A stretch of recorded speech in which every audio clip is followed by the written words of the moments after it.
आज की सबसे बड़ी खबर तो ISPR का स्टेटमेंट है जो फॉर्मेशन कमांडर्स की तवील मुलाकात के बाद, तवील मीटिंग के बाद जारी किया गया। और पूरा 9 मई के वाक़यात, कौन इसके प्लानर्स थे, कैसे इश्ताल अंगेज़ी की गई, उस सारे इश्यूज़ को कवर करता है और बड़ा कम्प्रीहेंसिवली कवर करता है।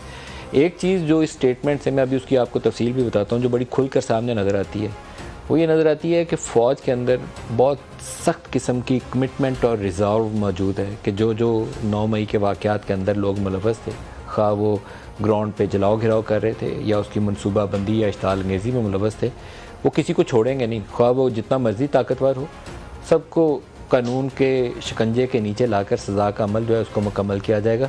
नरमी की गुंजाइश एटलीस्ट इस बयान से नज़र नहीं आती।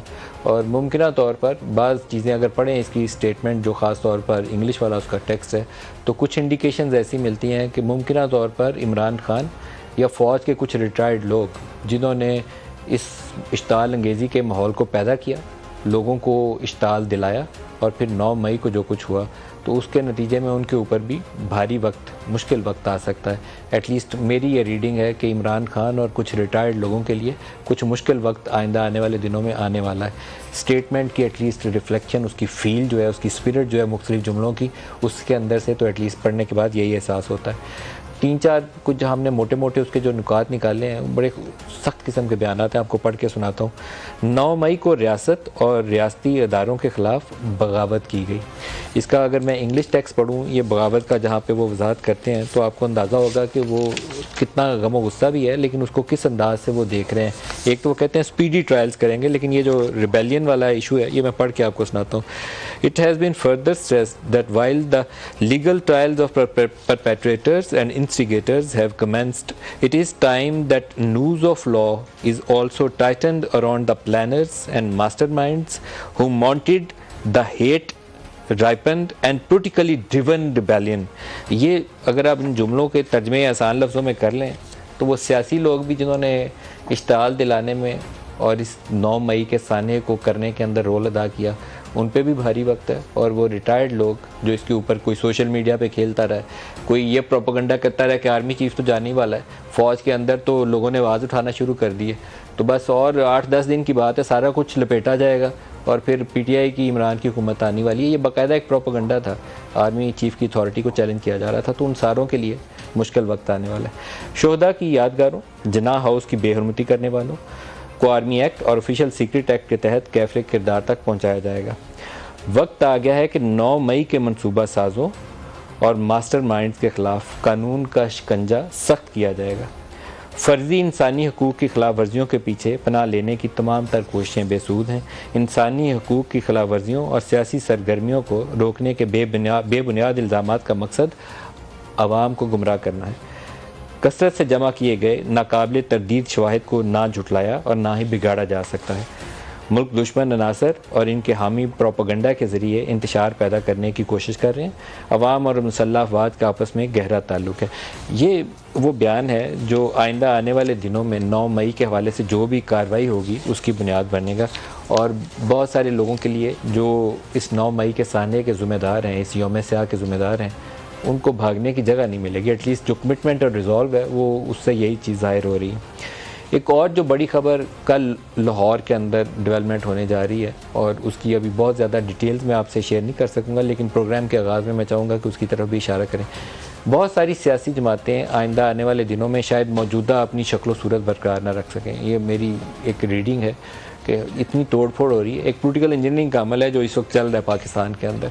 सियासी जमातों के अंदर भी तोड़ फोड़ है, तमाम बड़ी सियासी जमातों के अंदर, लेकिन तहरीक इंसाफ सबसे ज़्यादा उसका सामना करेगी। तहरीक इंसाफ 3 या 4 हिस्सों के अंदर बट जाएगी। एक हिस्सा जो मौजूदा तहरीक इंसाफ का है, ये मुमकिन तौर पर हो सकता है कि शाह महमूद या किसी और के नीचे उसकी क़यादत के अंदर आगे जाए, अगर इमरान खान को नाअहली का सामना करना पड़ा, जिसके आज के जो फॉर्मेशन कमांडर्स के बयानात को पढ़ने के बाद मुझे लगता है कि मुमकिन तौर पर उनके ऊपर बोझ पड़ सकता है इमरान के ऊपर। अगर ऐसी सूरत हुई तो या शाह महमूद या उनके ही जमात से किसी और शख्स को ये ज़िम्मेदारी सौंपी जाएगी। लेकिन उसका जो बड़ा हिस्सा है तहरीक इंसाफ जो मौजूदा थी या है, उसका जो बड़ा हिस्सा है वो जहांगीर तरीन के नीचे एक नई पार्टी के तहत जमा हो जाएगा।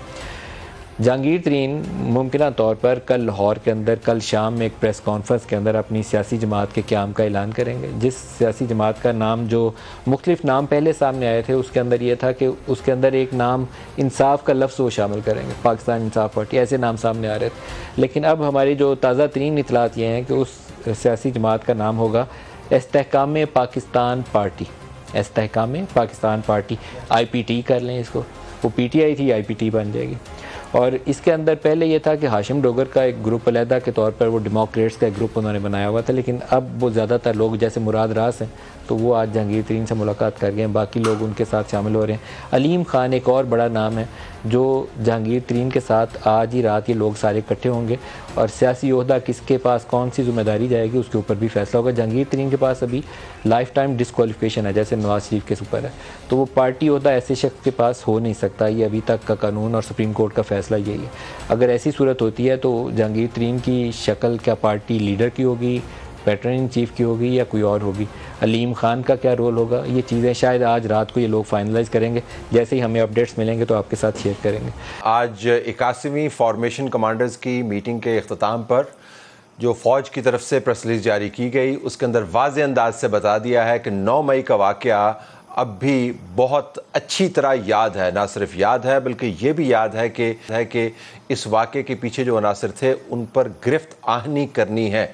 ना सिर्फ ये पता है कि गिरफ्त आहनी करनी है, ये भी पता है कि गिरफ्त करनी कैसे है, और वो करनी है ऑफिशियल सीक्रेट्स एक्ट के तहत और मिलिट्री कोर्ट्स के ज़रिए।